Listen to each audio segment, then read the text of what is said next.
নমস্কার। ভারত কথার গ্রন্থিমোচনের ৬৩৫তম পর্বে আপনাদের সবাইকে জানাই সাদর সম্ভাষণ।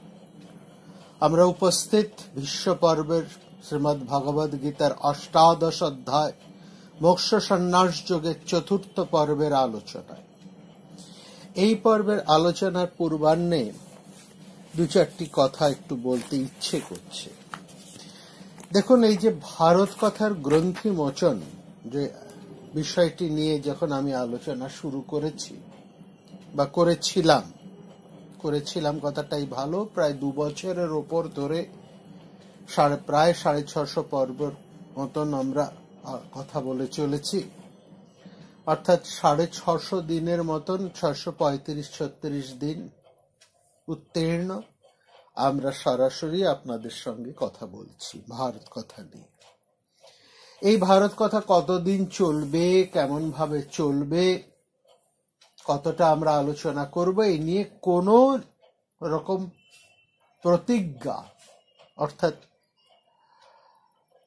আমার ছিল না, কোনো ঠিকও নেই, তখনও ছিল না, এখনো নেই, ভবিষ্যতেও থাকবে না।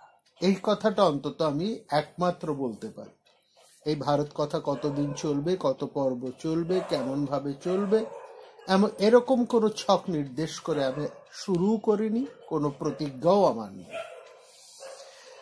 যদি কারো মনে হয় যে এ অনেক দিন ধরে চলছে এই পর্যন্ত, আজ চলছে কাল চলবে, এমনও কোনো দায় নেই, কারণ আমার কোনো প্রতিজ্ঞা নেই।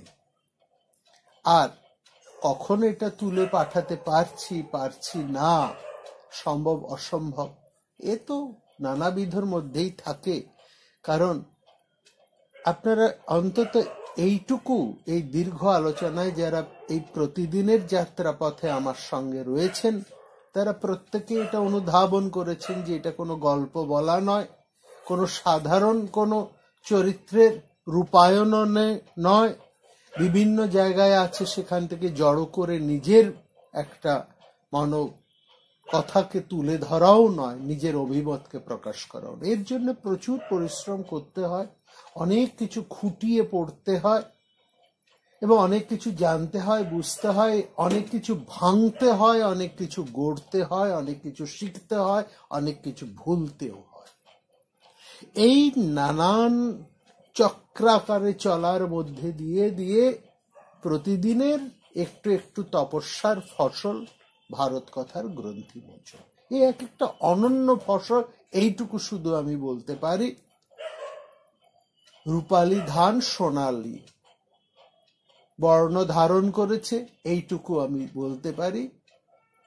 তাকিয়ে চোখ জুড়োয়, এইটুকু বলতে পারি। কিন্তু ওই যে কথা, নাগার্জুনের সেই প্রসিদ্ধ উক্তি, নাস্তি চ মম প্রতিজ্ঞা তস্মান্নেবাস্তি মে দোষ, অর্থাৎ আমার কোনো প্রতিজ্ঞা নাস্তি, আমার কোনো প্রতিজ্ঞা নেই, তস্মাৎ আমার কোনো দোষও নাস্তি, এই আমার কোনো দোষ নেই। এই কথাটুকু, এই অলঙ্কারবিহীন, এই সহজবোধ্য সংস্কৃত বাক্যটি আমি সবসময় মাথায় রাখি। এইটুকু বলেই আমি আমার ভারত কথা প্রতিদিন চালাই এই পর্যন্ত।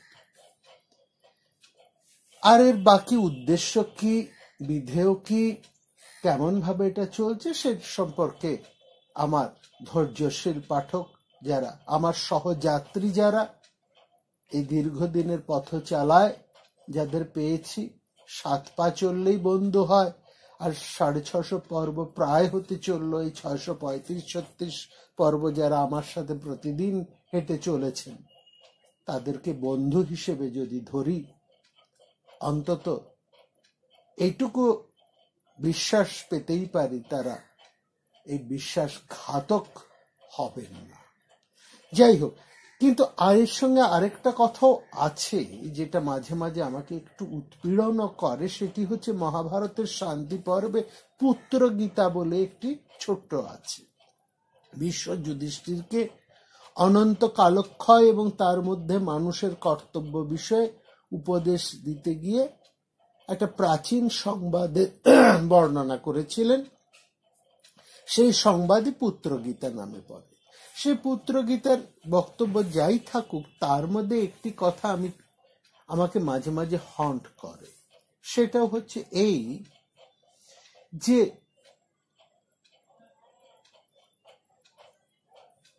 একজন মানুষের মৃত্যু এবং মুক্তি, একজন মানুষের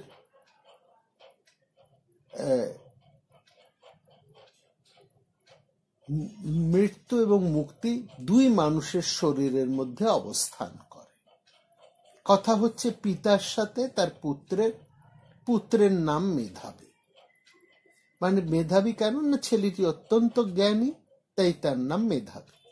তো পুত্র এবং মেধাবী তার ব্যাপারে যে আলোচনা হয়, তার থেকে যে সারমর্মটা বেরিয়ে আসে, সেই সারমর্ম হচ্ছে যে মৃত্যু এবং মুক্তি দুই মানুষের দেহে সমানভাবে একই সঙ্গে অবস্থান করে। সুতরাং যে জিনিস পাবার তা অল্প আয়ুর মধ্যে যদি না পায়, তাহলে সেই না পাওয়ার দুঃখই হচ্ছে মৃত্যুর মূল কারণ। অর্থাৎ অপ্রাপ্তি নিয়েই মানুষের মৃত্যু হয়। সুতরাং সিদ্ধান্ত হচ্ছে এটাই যে কাম্য কর্ম যত দ্রুত সম্ভব শেষ করা উচিত, কারণ কবে মৃত্যু এসে যাবে সেটা মানুষ জানে না। সুতরাং যেহেতু জীবন অনিত্য, সুতরাং সে যেন ধার্মিক হয়ে জীবন যাপন করে, সদাচারী হয় এবং তার যা কর্তব্য কর্ম সেটা যেন সে দ্রুত শেষ করে এবং কোন রকম মোহকে সে যেন আশ্রয় না দেয়, হিংসা, কাম, ক্রোধ ইত্যাদি যেন তার জীবনে কোনো স্থান না পায়। তাহলেই সে তার কাম্য কর্মকে দ্রুত শেষ করতে পারে। কথাটা আমাদের এই ভারত কথার গ্রন্থিমোচনের ক্ষেত্রেও সমানভাবে প্রযোজ্য। আমরা জানি না কার শেষ কবে, তার আগে যতটা সম্ভব ভারত কথাকে বিলম্বিত না করাই উদ্দেশ্য। কিন্তু ভারত কথা তো অকথার শেষ নদী, কথা শেষ হয় না যে নদীর বহমানতা শেষ হয় না, এমনই এক চলার নদী হচ্ছে এই ভারত কথা।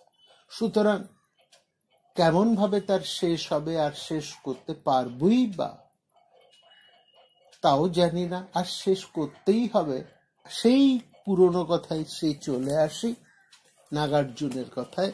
যেহেতু কোনো প্রতিজ্ঞা নিয়ে আমি বসিনি, অতএব নাস্তি চ মম প্রতিজ্ঞা তস্মাৎ নো দোষ, সেই জন্য কোনো দোষও নাস্তি, এইটুকুই শুধু বলে রাখতে চাই। যাই হোক, চলে আসি আজকের আলোচনা। আমরা গত পর্বে দেখেছি যে কোনো কাজেরই গুরুত্ব রয়েছে। কি কাজ সেটা বড় কথা নয়, কি কাজ করছি সেটা বড় কথা নয়, বিচার্য আমরা সেই কাজটা কিভাবে করছি। কারণ কাজ কাউকে কখনো কুলীন করতে পারে না। তার আগেও সেই মানুষের একটা প্রাথমিক পরিচয় থাকে।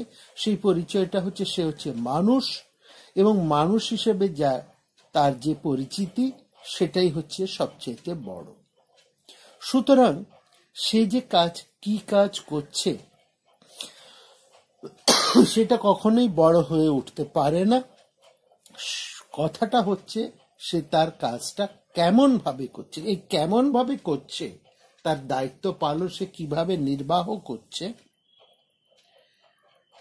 তার জীবিকা যাই হোক না কেন, সেখান থেকেই তার ব্যক্তিত্ব এবং জীবনের বিকাশ কতটা সে ঘটাতে পেরেছে তাই ফুটে ওঠে। এবার এখানে শ্রীকৃষ্ণ আরেকটা গুরুত্বপূর্ণ কথা বলে যে মানুষ কে সুখী, বলছে কাজ করে কে সুখী, তার উত্তর তিনি দিচ্ছেন। বলছেন উৎসাহের সঙ্গে যে নিজের কাজে নিযুক্ত থেকে নিজের কাজ করে চলে, শ্রেয় শ্রেয় কর্মণি অভিরতঃ, উৎসাহের সঙ্গে নিজের কাজে যুক্ত থেকে যে নিজের কাজ করে চলে, সেই মানুষই কাজ করে সুখী হয়। কিন্তু সেই মানুষ আধ্যাত্মিক পূর্ণতা কিভাবে লাভ করে, তার উত্তর শ্রীকৃষ্ণ এখানেই বলছেন সংসিদ্ধিং লাভতে নর। যে কোনো কাজে সে থাকুক না কেন, যে কোনো কাজে সে নিযুক্ত থাকুক না কেন, সেই কাজ, যে কাজের দায়িত্ব সে নিয়েছে, যে কাজের দায়িত্ব তার উপর, সে কাজটাকে সে যদি সঠিকভাবে করে, তাহলে সে সিদ্ধি লাভ করবে। যে কাজেই আমরা নিরত থাকি না কেন, তার মাধ্যমেই আমরা পূর্ণতা লাভ করতে পারি। এটা একটা বিরাট কথা।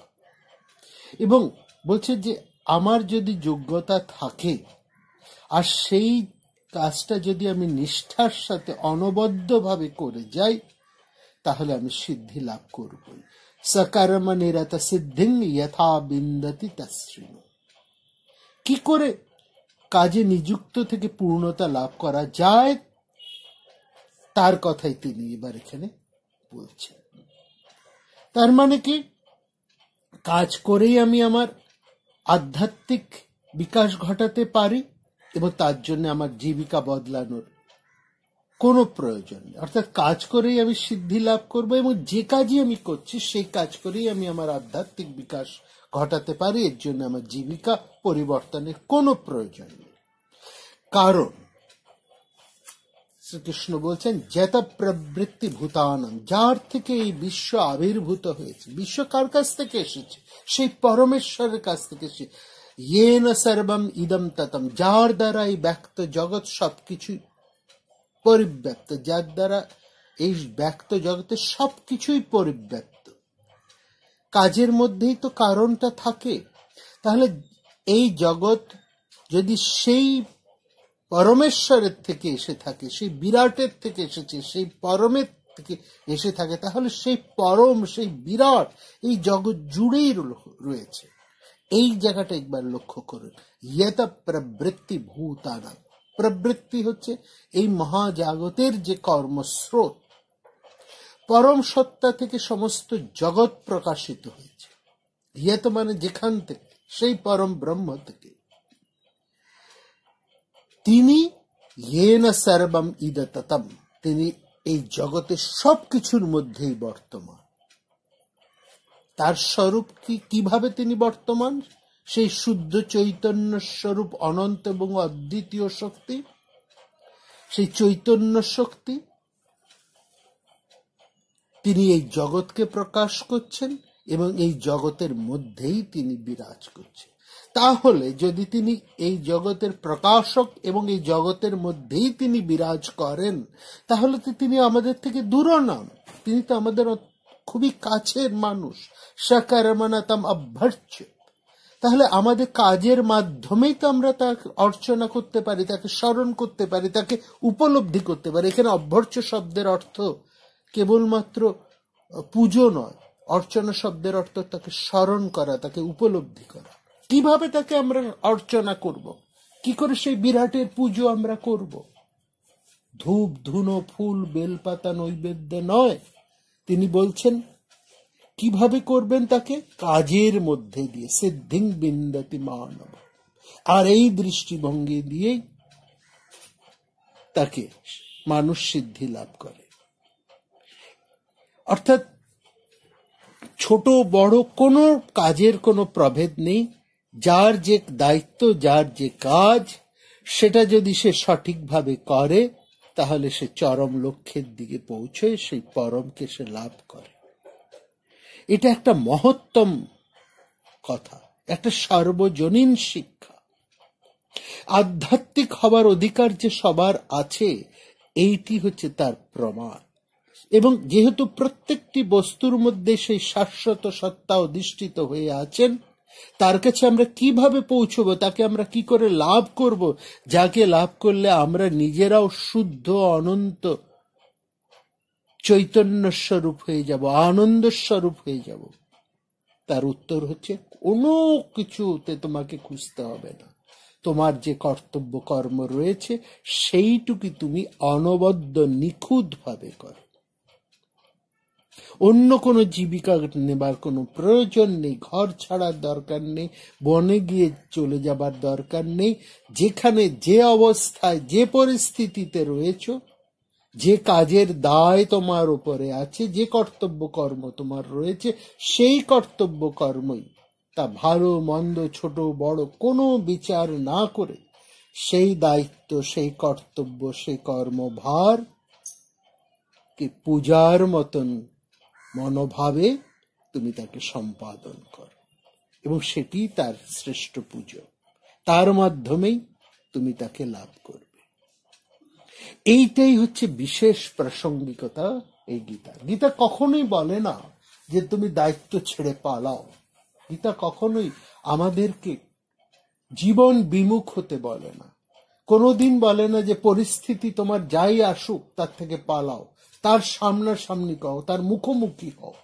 তোমার ভালো অবস্থা চিরকাল থাকবে এমন কোনো কারণ নেই। ভালো মন্দ যাই আসুক না কেন, যেমনই আসুক না কেন, যাই তুমি পাও না কেন, অচল অটল থাকো, সমস্ত পরিস্থিতিকে তুমি ফেস করো, মুখোমুখি হও। জীবন যুদ্ধে অবতীর্ণ হয়ে পালিয়ে যেও না, তার মুখোমুখি হয়ে দাঁড়াও, এবং তোমার যে কর্তব্য সেইটুকু তুমি নিখুঁত অনবদ্যভাবে পালন করে যাও। তার মধ্যে দিয়ে তুমি সেই পরমকে, শ্রেষ্ঠকে তুমি লাভ করো। তোমার সেই শুদ্ধ চৈতন্য, তুমিও যে পরম আনন্দময় শুদ্ধ এক চৈতন্য স্বরূপ, সেই পরিচয় তুমি লাভ করবে, তুমি তাই হয়ে উঠবে। এটি হচ্ছে গীতার সবচাইতে বড় কথা। বলছে জীবনের যে এই আধ্যাত্মিক বিকাশ, এইটার মানুষকে ঘটাতেই হবে। কেবল খাওয়া পড়া আর কিছু জাগতিক সুখ স্বাচ্ছন্দ্যের আয়োজনই জীবনের একমাত্র কথা নয়। জীবনের আসল কথা হচ্ছে নিজের বিকাশ সাধন, নিজের আধ্যাত্মিকতার বিকাশ সাধন। এই বিকাশ এবং পূর্ণতা লাভ সে করতে পারে একমাত্র তার দায়িত্ব কর্মকে নির্বাহ করে, এবং একজন কর্মী তার কর্ম সম্পাদনের মধ্যে দিয়েই সেই পূর্ণতা প্রাপ্তির চরম স্তরে পৌঁছতে পারে। এরপরে ভীষণ আরেকটা গুরুত্বপূর্ণ কথা বলছেন, যে কথাটা আমরা আগেও শুনেছি তৃতীয় অধ্যায়, তাকে আরো বেশি গুরুত্বপূর্ণ করে এখন বলছেন শ্রেয়াংস ধর্ম বিগুণ পর ধর্মাৎসনুষ্ঠিতা স্বভাব নিয়তং কর্ম কুর্বাপ্নোতি কিলবিষম। আমার ধরুন একটা নিজস্ব, প্রত্যেকেরই আলাদা আলাদা ধর্ম রয়েছে, আমার রয়েছে, আপনার রয়েছে, প্রত্যেকের ধর্ম আলাদা আলাদা তার স্বভাব অনুসারে। আমি নিজের ধর্ম, নিজের কর্তব্য, ধর্ম অর্থে এখানে কর্তব্য, আমি নিজের ধর্ম, নিজের কর্তব্য নিখুঁতভাবে পালন করছি না, অথচ অন্যেরটাকে আমি নকল করছি। শ্রীকৃষ্ণ এখানে বলছে সাবধান, এটি করতে যেও না, এটা ঠিক না। স্বধর্ম কথাটা আমরা আগে আলোচনা করেছি। যা আমার স্বভাবনীয়তা, তাই আমার স্বধর্ম। যা আমরা করি তার স্বভাবের প্রেরণাতেই করি, এবং স্বভাবের প্রেরণাতেই আমরা যা করি সেটাই আমার স্বধর্ম। অর্থাৎ আমার আত্মা আমার কাজের মধ্যে দিয়েই প্রকাশিত হচ্ছেন, এবং এর সঙ্গে আমার এই কাজের সাথে আমার প্রাণের একটা যোগ আছে বলেই এই কাজ করা আমার উচিত। অন্যের কাজ সেটা যত ভালো বা আকর্ষণীয় হোক না কেন, তার মধ্যে যাওয়া আমার উচিত নয়।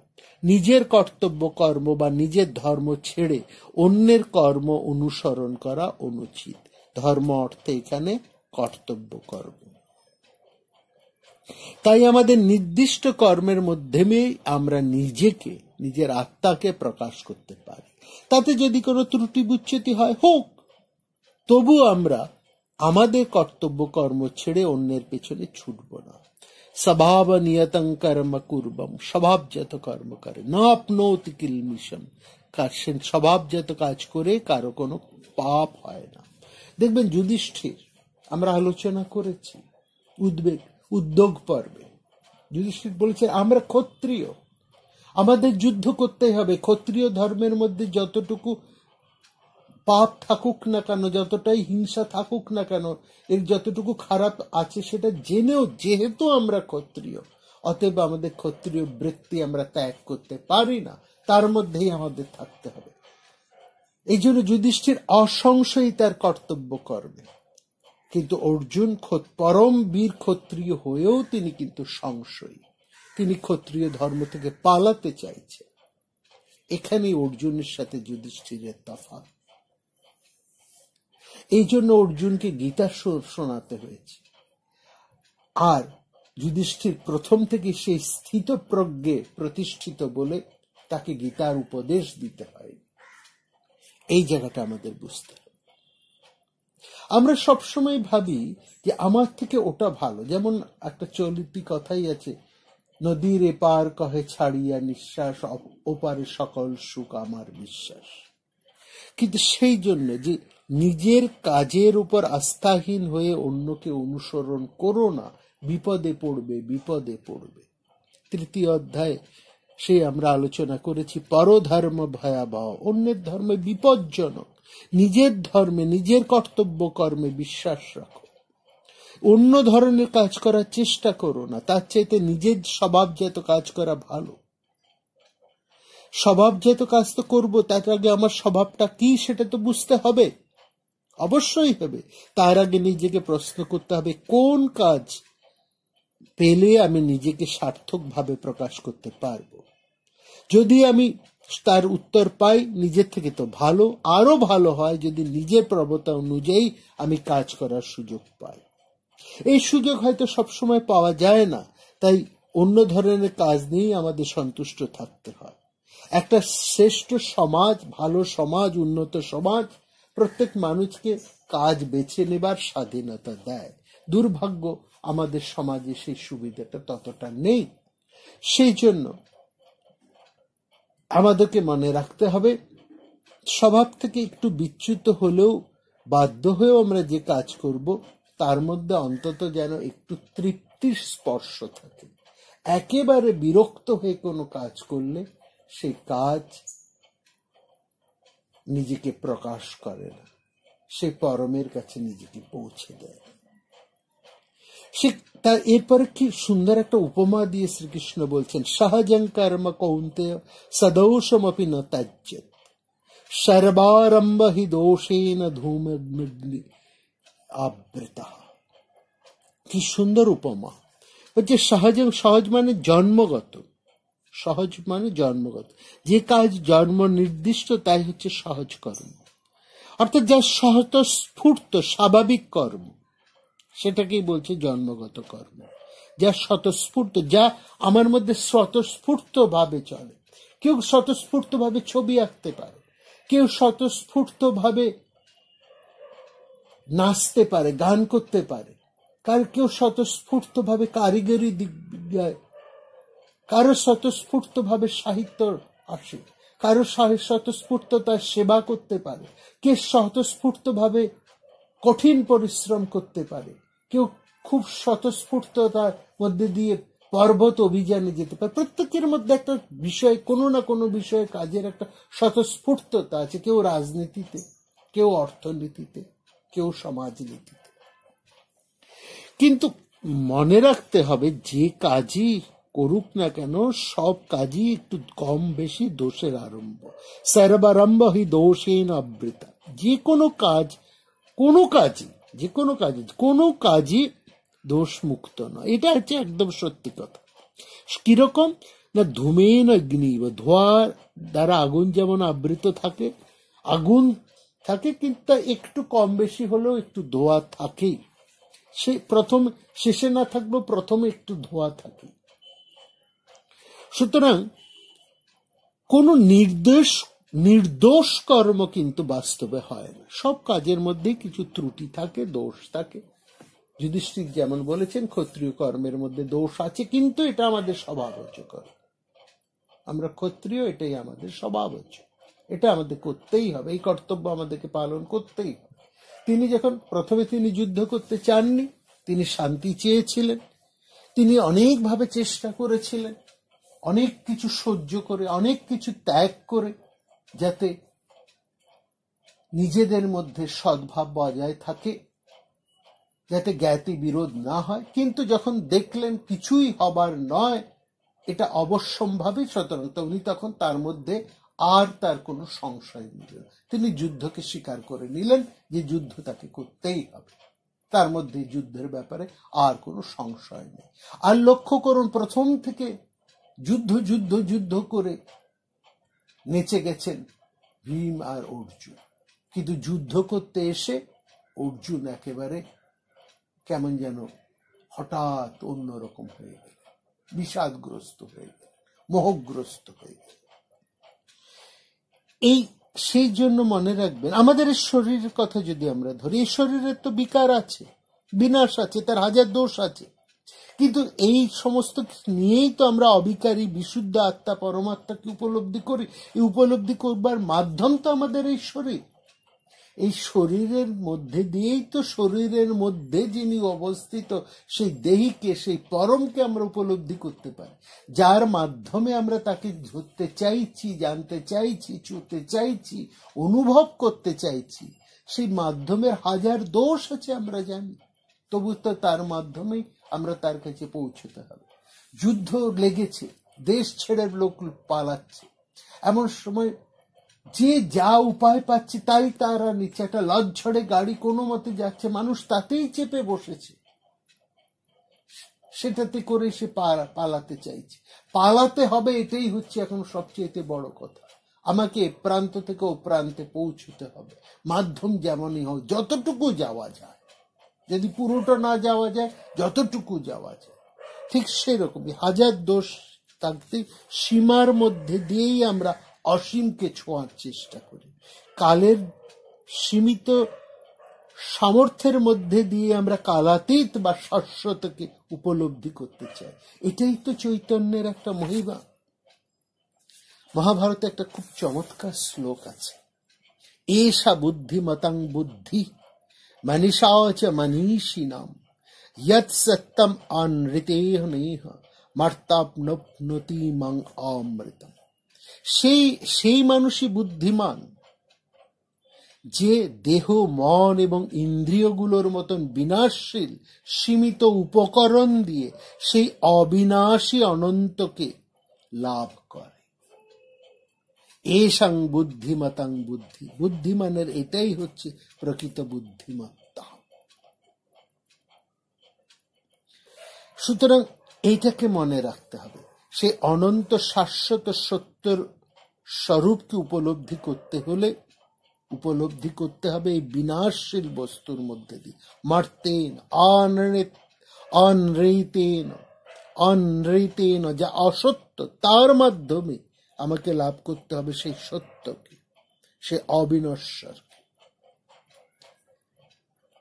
বিনাশীকে দিয়েই অবিনাশীকে, অক্ষয়ের মাধ্যমে অক্ষয়কে, শান্তর মধ্যে দিয়ে অনন্তকে উপলব্ধি করতে হবে।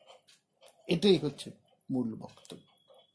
এবং এখানে বলছেন, যার বুদ্ধি সব ব্যাপারে অনাসক্ত, যিনি সংযত ইন্দ্রিয়, যিনি সংযত, যার কোনো স্পৃহা নেই, তিনি একমাত্র সেই পরম সিদ্ধিকে লাভ করেন। অশক্ত বুদ্ধি হচ্ছে মনের একটা অবস্থা, যা আসক্তি শূন্য বুদ্ধি, যার নির্লিপ্ত, সেই জন্য তিনি শান্ত।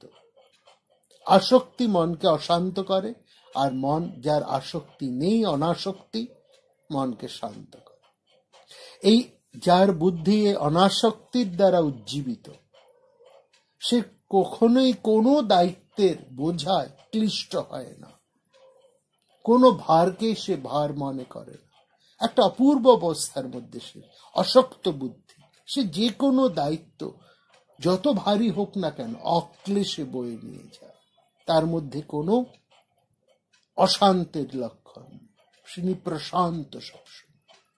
আর দ্বিতীয় হচ্ছেন, যিনি নিজেকে জয় করেছেন, জিতাত্মা, বিগত স্পৃহতার সমস্ত স্পৃহা জয় করেছে। স্পৃহা মানে ভোগ করার আসক্তি। এমন যে মানুষ, তিনি নৈষ্কর্ম সিদ্ধি অর্থাৎ চরম নিষ্ক্রিয় অবস্থা লাভ করেছে, সেই তার সমস্ত রকম বন্ধন থেকে যিনি মুক্তি, নৈষ্কর্ম সিদ্ধি এক অপূর্ব অবস্থা। এই নৈষ্কর্ম সিদ্ধি যে কোনো মানুষ, অতি সাধারণ মানুষ থেকে জ্ঞানী বা জ্ঞানী থেকে অতি সাধারণ মানুষ পর্যন্ত লাভ করতে পারে।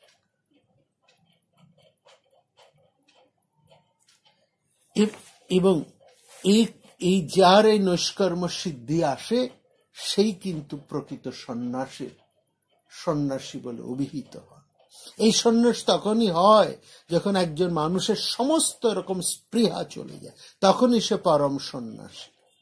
তখন তার বুদ্ধি পূর্ণ, তার শক্তি অদম্য, এবং সে তখন অনন্তকে উপলব্ধি করবার এক চরম অবস্থায় থাকে। সেই উপলব্ধি করতে পারে, সেই বুদ্ধি যোগের মধ্যে রয়েছে।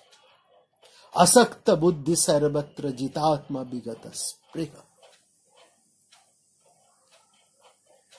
এইবার বলছেন, এই ধরনের সিদ্ধিপ্রাপ্ত মানুষ যেভাবে জ্ঞানের পরিসমাপ্তি অর্থাৎ পরম ব্রহ্মকে লাভ করেছেন, তার কথা তিনি এবার বলবেন আমাদের কাছে।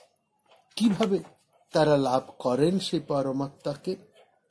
সেই বিশুদ্ধ বুদ্ধির মাধ্যমে, যিনি নির্জনে বাস করেন, অল্প খান, যার বাক্য মন দেহ সংযত, যিনি সদা ধ্যান পরায়ণ এবং বৈরাগ্যবান, যার অস্মিতা, বল, দর্প, কাম, ক্রোধ, বৈভব সবকিছু যিনি ত্যাগ করেছেন, যিনি আমিত্ব থেকে মুক্ত, শান্ত, তিনি একমাত্র এই ব্রহ্মত্বকে লাভ করার উপযুক্ত। সেই ব্রহ্মভূত তিনি ব্রহ্মের সাথে অভিন্ন। এটা একটা অসাধারণ চিন্তা। এরকম মানুষ কিভাবে আসে, এটা আমাদের প্রশ্ন। বাস্তব সংসারে এমন মানুষ কি হতে পারে? এরকম একজন স্বতন্ত্র মানুষ, এরকম কি সম্ভব? এই ব্রহ্মভূতের কথাই শ্রীকৃষ্ণ প্রথম থেকে বলে এসছে। সেই ব্রহ্মভূতের কথাই তিনি আরো বিশদ করে এবার আমাদেরকে বলবেন, যে আমরা ভেবে পাই না এই বর্তমান সমাজে বসে এই অবস্থাতে এরকম একজন মানুষ হতে পারেন। সম্ভব? কিভাবে সম্ভব? তারই কথা এবার শ্রীকৃষ্ণ আমাদেরকে বিস্তারিত ভাবে বলবেন, আমরা শুনব আগামী পর্বে। সবাই খুব ভালো থাকবেন, আনন্দে থাকবেন, আর কখনোই নির্ভারত হয়ে থাকবেন না। নমস্কার। প্রাণারাম প্রাণারাম প্রাণারাম প্রাণারাম প্রাণারাম প্রাণারাম। কি যেন লুকানো নামে তাই মিষ্ট এত তব নাম। প্রাণারাম প্রাণারাম প্রাণারাম প্রাণারাম প্রাণারাম।